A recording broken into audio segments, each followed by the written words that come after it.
Հիմա գիտեք ինչ, մենք ընտրեցինք եւ իշխանություն եւ ընդդիմություն։ Ես մի անգամ ասել եմ այդ մասին, որ հիմա թող արդեն իրանք աշխատանքը կատարեն։ Մենք իրանք ուղարկել ենք աշխատանքի, թող իրանք աշխատեն։ Եվ պետքա կտրվել այդ բամբասանքային այդ մշակույթի հարցն է։ Հիմա պետքա ստեղծվի մի հատ մշակույթ, որը որ այդ բամբասանքային բանից, այդ տիրույթից դուրս է։ Այսքան բան թող այդ պատգամավորները իրար հետ աշխատեն։ Հիմա իրանց աշխատելու ձևը ստացվի թե չի ստացվի, թե էլի այդ ինչպես դուք եք ասում, այդ մակարդակը կմնա բամբասան կամ գուցե չգիտեմ այդ վիրավորանքը։ Գիտեք կմնա, իհարկե կմնա։ Ես վստահ եմ, որ 5 տարի չի լինելու քաղաքական դաշտ Հայաստանում։ Լինելու է միս ուտել, միս ուտոցի, ասենց ասեմ, իրար ուտելու բանն է, որովհետև մի մասը թալանել է Հայաստանը, մյուս մասը ուզում է այդ թալանը հետ բերի։ Հիմա էս է իրավիճակը։ Եվ իմ կարծիքով Նիկոլ Փաշինյանն էլ պետքա ուշադրություն չդարձնի այս ամեն ինչին, արտաքին քաղաքականությունը, տնտեսությունը զարգացնի եւ այս գեզվերտոցը կշարունակվի իմ կարծիքով եւս 5 տարի։ Այ 5 տարի հետո կլինի քաղաքական ընտրություններ։ Այս անգամ քաղաքական ընտրություններ չէին։ Սա մի համակարգի վախճանն է եւ նոր համակարգի ստեղծումը։ Հենց հատեսնում ենք այդ օլիգարխները, այդ ամեն ինչը, այսինքն մի մշակույթի ավարտը, գիտեք, որը որ սկսեց 90-ականներին, այսինքն թալանի, այսինքն անօրինականության, հիմա պետականություն է ստեղծում եւ օրինականության դաշտ է մտնում եւ հասարակությունը եւ ամբողջ դաշտը։ Այսինքն դուք կարծում եք, որ թալանի մշակույթը մոտենում է ավարտին։ Այո, սա էր խնդիրը, հիմա սա է, վերջին ջղաձգումներն են այդ թալանչիների, որպեսզի պահեն իրենց թալանը։ Հիմա այդ ազգային ժողովում հավաքվել են հենց թալանչիների այդ ընդդիմությունը, դա թալանչիներն են։ Հիմա թող այնտեղ իրենց թալանի հարցը լուծեն իշխանության հետ։ Ժողովրդին պետք է հանգիստ թողել այլևս եւ չլարել իզուր տեղը։ Եվ այս ինչ ասեմ, միգուցե այս ուղիղ եթերներն էլ պետք չեն, որ ամեն օր մարդկանց պահեն այս բաների մեջ։ Պետքա ինձ թվում է պետքա վերջում ամփոփել, ոչ թե ամբողջ ազգն այսօր սերիալ է նայում, թե ով ում ոնց վիրավորեց, որը որ ոչ մի լավ տեղ չի տանում։ Հիմա պետք է հանգստանալ։ Այսինքն տեսեք, դուք շատ հաճախ ասում եք մշակույթ, մենք պետք է կարևորենք մշակույթը, եւ հենց այդ մշակույթը կարևորելու համատեքստում եք ասում, որ մենք պետք է այդ ուղիղ եթերները չունենանք ազգային ժողովից, որ ազգը չհետևի այդ սերիալին, այդ ջղաձգումներին, այդ վիրավորանքին։ Այո, ինչ իմաստ ունի, ասենք գիտեք ինձ ոնց որ գնաս վատ թատրոն նայես։ Հա, ինչքան կարելի է վատ թատրոն նայել եւ վատ, ասենք դերասաններով ռեժիսոր չկա, իրար սենց բան են անում, գզվրտում են։ Այսինքն ինչ է սովորացնում ժողովրդին, ինչ է տալիս ժողովրդին այս ազգային ժողովի այս ամենօրյա գզվրտոցը։ Ոչ մի լավ բան չի տալիս։ Ընդհակառակը լարում է ժողովրդին, մեկը մյուսի դեմ, այս ճիշտ է, այս սխալ, տեսակ ինչ ասեց, բայց ոչինչ էլ չի ասել, էլի։ Ընդհանրապես ցածր մակարդակի հարաբերություններ։ Իսկ ազգային ժողովը իմ կարծիքով դա պետության ամենաբարձր ատյանն է, որը պետքա օրենսդրություններով զբաղվի, այլ ոչ իրար վիրավորելով։ Օրենսդրությունից խոսեցիք, այ ինչպիսի մշակութային քաղաքականություն եք ակնկալում նոր խորհրդարանից եւ նոր կառավարությունից, որտեղ գրեթե կառավարության կազմը գրեթե նույնն է։ Այո, ես ինչպես միշտ պահանջում եմ, որպես քաղաքացի, մշակույթի նախարարության վերաբացումը։ Շատ կարևոր է, այսօր չեն հասկանում, թե ինչ մեծ կարևորություն ունի։ Այո, հենց այն ինչ որ կատարվում է, այդ ցածր հոգեբանական ստրեսային վիճակը, հենց դրա համար է, որտեղ մշակույթի նախարարություն գոյություն չունի։ Կան ինչ որ մի քանի բաներ, ախր Հայաստանի Հանրապետությունը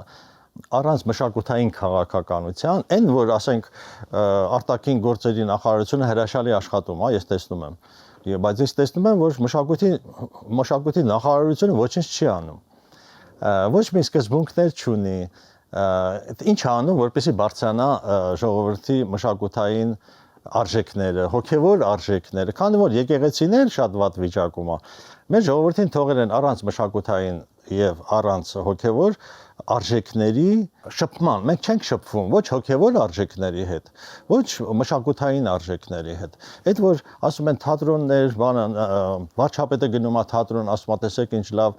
ակտիվություն կա մշակութ, դա մշակութային ակտիվություն չի, դա ժամանց է։ Ժամանցը պետք չի խառնել։ Դա նույն բանը ռեստորան գնալն է, ժամանցն է, բայց եթե դուք գնում եք ռեստորան եւ ռաբիս երաժշտություն է հնչում, դա դեգրադացիա է։ Այսինքն մշակույթի նախարարությունը ես պահանջում եմ նորընտիր կառավարությունից մշակույթի նախարարության վերաբացում շատ շտապ է պետք անել, որպեսզի ժողովուրդը հասկանա թե ինչի համար է ապրում։ Ոչ թե այսօր հայ ժողովուրդը ապրում է ազգային ժողովի համար։ Ախր ազգային ժողով մենք ուղարկել ենք մեր ներկայացուցիչներին եւ վերջ, թող իրանք մեր հարցերը լուծեն։ Եթե չեն լուծի, մենք հետ կկանչենք։ Դե հետևում են, որ տեսնեն իրենց ընտրյալները ինչպես են իրենց դրսևորում, արդյոք պաշտպանում են քաղաքացիների շահերը, օրենսդրական նոր նախաձեռնությունները ներկայացնում թե ոչ։ Լսեք, պետք է հետևել արդյունքներին։ Ոչ թե հետևել բանին իրադարձություններին։ Կռվին։ Հիմա կռվից հետո ինչ ստացվեց, էս է կարևոր ժողովրդի համար, ոչ թե նայենք թե մեկը մյուսի ոնց է վիրավորում։ Դա ոչ մի լավ տեղ չի տանում։ Տեսեք, դուք ասում եք մշակույթի նախարարությունը պարտադիր է մեզ համար։ Դուք այդ կրթության, գիտության, մշակույթի, սպորտի նախարարությունը, ինչպես դուք եք ասում, ոչ բավարար կերպով է ներկայացնում մշակութային քաղաքականությունը։ Դուք այդ մասին ասել եք արդյոք ոլորտի պատասխանատուներին։ Ես ամեն հնարավոր դեպքում բարձրաձայնում եմ դրա մասին, որովհետև ստեղծել են մի հատ գիգանտ նախարարություն, որ մի նախարարը Անդրեասյան, հա, որ Ժան Անդրեասյան, որ վերա ընտրվեց, չի կարող հետևել այդ ամեն ինչին։ Սկսած շինարարությունից վերջացրած գեղանկարչությամբ, մենք ցարկել են այդ խեղճկինը չի կարող տեր կանգնել, մանավանդ հայկական իրավիճակում, որտեղ շատ տարօրինակ ձևավորված բան է, ասենք կառավարման համակարգ է, որ այսօր գնում է շինարարություն, ասենք Ծիծեռնակապերտ, վաղը գնում է ինչ-որ հակառակ կողմ, գիտություն, կրթություն, արվեստ, չէ, լսեք, արվեստը պետք է բարձրացնել շատ կարևոր մակարդակի, ոչ թե sense ուղղակի բաժին է դարձել մշակույթը։ Չէ, մշակույթը պետք է լինի շատ կարևոր եւ այն ամեն ինչին ինչ որ հետեւում ասենք քաղաքացիական պայմանագիր կուսակցությունը կամ ասենք մարզպետները, հա, անօրինական շինարարություն, այդ ամեն ինչը պետք է մշակույթի նախարարությունը հետևի եւ պաշտպանի գեղագիտական լուծումները, որ չկառուցեն, ասեք, տեսեք, քաղաքապետարանները վերջերս քանդում է ապօրինի շինություններ եւ այլ։ Այդ ապօրինի շինությունների եւ աղավաղման խնդիրներով պետք է զբաղվի մշակույթի նախարարությունը։ Պարոն Ավետիս, տեսեք, դուք ասում եք առանց մշակութային քաղաքականության հնարավոր չէ, առանց մշակույթի նախարարության հնարավոր չէ։ Դրա համար այս վիճակում ենք, դրա համար մենք ունենք այսպիսի խորհրդարան 30 տարի էլ կարող են ասել մենք ունեցել ենք մշակույթի նախարարություն, բայց ինչու վիճակը շատ ավելի լավ չի եղել։ Ես միգուցե մի քիչ համարձակ ասեմ, որովհետև մշակույթի նախարարությունը ամբողջությամբ գտնվում էր KGB-ի, ռուսական, սովետական մոսկովյան KGB-ի հսկողության տակ չի եղել մշակույթի նախարարություն։ Մշակույթի նախարարությունը գտնվում էր Կրեմլում։ Այդ բոլոր, ասենք, պարգևները, մեդալները, այդ բոլոր խրախուսանքները Մոսկվան էր որոշում։ Եվ շատ լավ է, որ քանդվեց այդ որջը KGB-ական, որը մշակույթի նախարարությունն էր։ Բոլոր գործիչները, այսինքն ղեկավարները, տեսեք, այդ Հասմիկ Պողոսյան եւ այլը բոլորը KGB-շնիկներ էին եւ ծառայում էին Մոսկվային։ Այսօր շատ լավ է, որ փակվեց, հիմա պետք է վերաբացվի արդեն առանց KGB-ի։ Այսա կլինի, տեսեք ոնց որ եկեղեցին ինչ են ուզում անեն, ուզում են վերցնեն Մոսկվայի կառավարությունից, եկեղեցին ասելով ղեկավարում է եկեղեցու։ Այստեղ հարցը բանը չի, այդ Կտրիչ Ներսիսյանը չի, հարցը որ մեր եկեղեցին սկսի ծառայել Հայաստանի Հանրապետության եւ իր բնակչության հոգեվոր հարցերով։ Իսկ եկեղեցին նույն KGB-ի հարցերով էր զբաղվում, այսինքն ծառայում էր Մոսկվային։ Այդ նույն մշակույթի նախարարությունը ծառայում էր Մոսկվային։ Տեսեք, դուք ասացիք, որ երբ ներկայացում են գնում, ասենք մարդաշատ է լինում, հանդիսատեսի խնդիր չի լինում, դա մշակույթ չի, դա ժամանց է։ Ժամանցա։ Դուք ինչ առաջնահերթություններ եք տեսնում մշակույթի ոլորտում, որ պետք է իրականացվի Հայաստանի Հանրապետությունում, որպես արվեստագետ։ Վայ, դա նախ պետք է միջազգայնացնել հայկական մշակույթը։ Գեղարվեստը, թատրոնը, գիտեք ինչ պետք չի սահմանափակվել, տեսեք, այսքան մարդ է գնում, չէ, ինքը պետք է ստանա համաշխարհային ճանաչում։ Մեր մշակույթը, նախ մեր պատմությունը, երկրորդը հայ մշակույթը եւ հայ մշակութային գործիչները պետք է հանրահռչակվեն։ Լսեք, եթե դուք գնաք, ինչ ասեմ, հենց Իտալիա գնաք, ես մի անգամ զարմացա, որ Իտալիայում այն էլ շատ կարևոր մշակութային մարդիկ չէին ճանաչում Այվազովսկուն։ Էլ չեմ ասում, որ ոչ Սարյան են ճանաչում, ոչ Մինաս Ավետիսյան են ճանաչում, ոչ էլ երիտասարդ որևիցե արվեստագետի։ Իհարկե պետք է հանրաճանաչման տանել մեր ստեղծագործություն։ Օրինակ Արամ Խաչատրյան, չէ՞, իմ ընկերս, որ շատ կարևոր արվեստաբան է Իտալիայում, ինքը ասեց, ես ցույց տվեցի, ասեց, տեսեք, այս բանն է։ Արամ Խաչատրյանի տուն թանգարանն է, ասեց ոնց։ Արամ Խաչատրյանը հայ էր։ Ասում եմ, ես կարծում եմ ինքը ռուս է։ Այսինքն նույնիսկ այս աստիճանում մենք պետքա կարողանանք, իսկ սա պետք է անի մշակույթի նախարարությունը եւ դեսպանատների հետ միասին։ Ամեն դեսպանատուն պետքա շատ ակտիվ աշխատի իր երկրներում, որպեսզի ներկայացվի հայկական մշակույթը։ Այսինքն, ով ես դու։ Հիմա մեզ թվում է մեզ բոլորը ճանաչում են։ Ոչ, չեն ճանաչում, Շարլ Ազնավուր ճանաչում էին, բայց հերիքա, մենք արդեն պետություն ենք։ Եվ այդ պետությունը պետքա, տեսեք Ադրբեջանը ինչ լավ աշխատում է, չունեցած մշակույթը դարձնում է բան, մշակույթ։ Հա, դա աշխատում է շատ։ Եվ դա նաև երկրի այցեքարտը բրենդ ՅՈՒՆԵՍԿՕ-ի հետ, միջազգային կառույցների հետ, ցուցահանդեսներով լուրջ գումարներ է դնում այդ ամեն ինչը ներկայացնելու համար։ Այո, սա աշխատանք է։ Եվ մշակույթի նախարարությունը հենց դրանով պետք է զբաղվի, հանրահռչակմամբ հայկական մշակույթի, որը մեր իրական դեմքն է։ Ամեն դեպքում դուք կարծում եք, որ մենք այսօր մեր մշակույթը ճիշտ ձևով չենք ներկայացնում աշխարհին եւ ներկայացնելուց էլ շատ թերի ենք ներկայացնում եւ մենք այս առումով լուրջ խնդիր ունենք։ Ես կասեի, ընդհանրապես չենք ներկայացնում մեր մշակույթը աշխարհին։ Ինչ ենք անում դրա մասին։ Օրինակ, տեսեք, Ֆլորենցիայում եթե Բոտիչելի ցուցահանդեսն են կազմակերպում, դե բոլոր Բոտիչելին կամ Լեոնարդո դա Վինչին նույն աստիճանի են, այդպես չի որ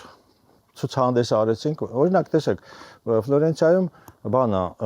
ավտոբուսի տոմսերի վրա, ասենք Բոտիչելիի նկարն է նկարվում, ավտոբուսի վրա Բոտիչելի նկարն է դրվում, գրվում է, այսինչ օրվից, այսինչ օրը ցուցահանդես, դա աշխատանք է։ Հետո ինչ Բոտիչելի ես ներկայացնում։ Դու պետք է աշխատես նույն քաղաքում, Ֆլորենցիայում, որպեսզի հետաքրքրացնես, որ դա աշխատանք է։ Դա աշխատանք է, ոչ թե ասում ես, վայ, Սարյան ունենք եւ վերջ։ Ինչ է Սարյանի համար։ Օրինակ, չգիտեմ, Փարիզում վերջի անգամ կամ ասենք Լոնդոնում վերջի անգամ երբ է ցուցահանդես կազմակերպվել կամ Քոչար, Երևան Քոչարի։ Այս վերջերս ուզում էինք տանենք Փարիզ, չստացվեց։ Հիմա ունենք Երևան Քոչար։ Հետո ով գիտի դրա մասին։ Հա, իսկ Երևան Քոչարը դա համաշխարհային Պիկասոից իմ կարծիքով Պիկասոից առավել անուն է, բայց քանի որ սովետական միությունը KGB-ն բռնեց, ծեծեց եւ նստացրեց բանտ Երևան Քոչարին եւ նրա անունը էլ դուրս չթողեցին դուրս գա։ Մինչեւ այսօր այդ նույն վիճակն է։ Մենք Էջմիածնում շատ լավ նկարիչներ ունենք, Այվազ անունով մի նկարիչ կա, իմ կարծիքով ամենահետաքրքիր նկարիչն է իմ կարծիքով հայկական, ոչ ոք չի ճանաչում Այվազին։ Այս է մեր հարստությունը։ Այդ դեպքում դուք սպասում եք, ակնկալում եք մեր խորհրդարանական ուժերից, որ այնպիսի նախաձեռնություններ կբերեն օրակարգ, ինչպես դուք եք ասում, որ օրինակ ավտոբուսի մեջ այդպիսի տոմսեր լինեն, չգիտեմ, Սարյան, Քոչար, սպասում եք մեր խորհրդարանից։ Որպեսզի այդ սկսի աշխատել, ստրուկտուրա է պետք։ Դա ստրուկտուրան, դա մշակույթի նախարարությունն է։ Եվ շատ լուրջ։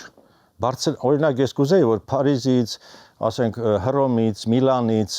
մասնագետներ գային, աշխատեին մշակույթի նախարարությունում, գային վերականգնողներ, ճարտարապետներ, ինչ ասեմ, սա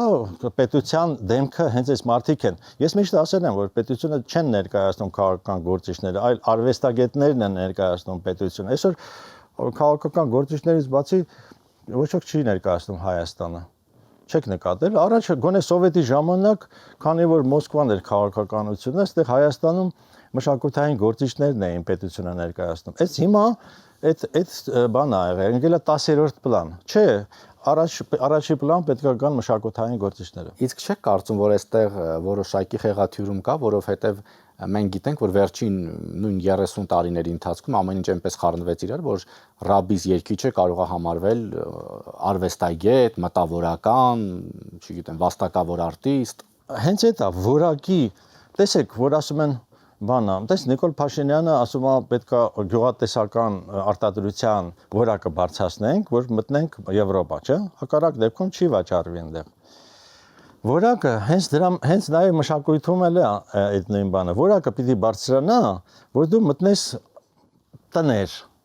Հասկանում եք, որ ես մտնեմ տուն, ասենք բան, Փարիզում մի իշխանուհու տուն մտնեմ, այնտեղ պատկերացնում եք հնչի բանը, Արմենչիկ, չգիտեմ ինչիչիկ, այդ ռաբիս երաժշտությունը, չէ, ես պետքա մտնեմ այնտեղ եւ Արամ Խաչատրյան հնչի, բայց այդ Արամ Խաչատրյանը մենք պետքա մտցնենք այդ մարդկանց տներ, ռադիոներով, չգիտեմ։ Այսինքն սա է աշխատանքը, սա է աշխատանքը, որ բարձրացնենք։ Հիմա եթե գյուղատնտեսության ձկնավաճառությունն ինչ որ կանգնել է, որ անհամ են կամ բան չէ, դե նույնն էլ երաժշտությունն է։ Եթե դուք այս անորակ երաժշտությամբ ում մոտ կարող եք գնալ, ուղղակի զզվանք առաջացնելու, ինձ մոտ զզվանք առաջացնում, ես մի անգամից դուրս եմ գալիս այն տարածքից, որտեղ ռաբիս երաժշտությունն է հնչում։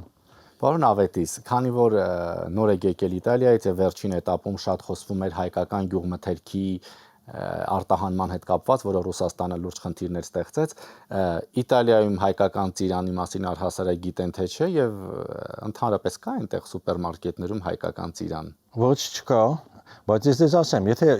իտալական մի սուպերմարկետ, օրինակ Էսելունգա կա, այնտեղ կան Կոնատ անունով, մի քանի խոշոր բաներ կան, որ բոլոր քաղաքներում ունեն սուպերմարկետներ, մի սուպերմարկետը ինքը կարող է սպառել ամբողջ Հայաստանի գյուղատնտեսական ապրանքներ։ Օրինակ, ախր գյուղատնտեսություն չեն հասկանում ինչ բանն է։ Ես այս վերջերս ընդեղից եմ գալիս, Իտալիայի հարավում էի, շրջան, գործով էի գնացել, մոտ 500 կիլոմետր մեքենայով գնացինք Կալաբրիայից Պուլիա։ Գիտեք ինչ էր,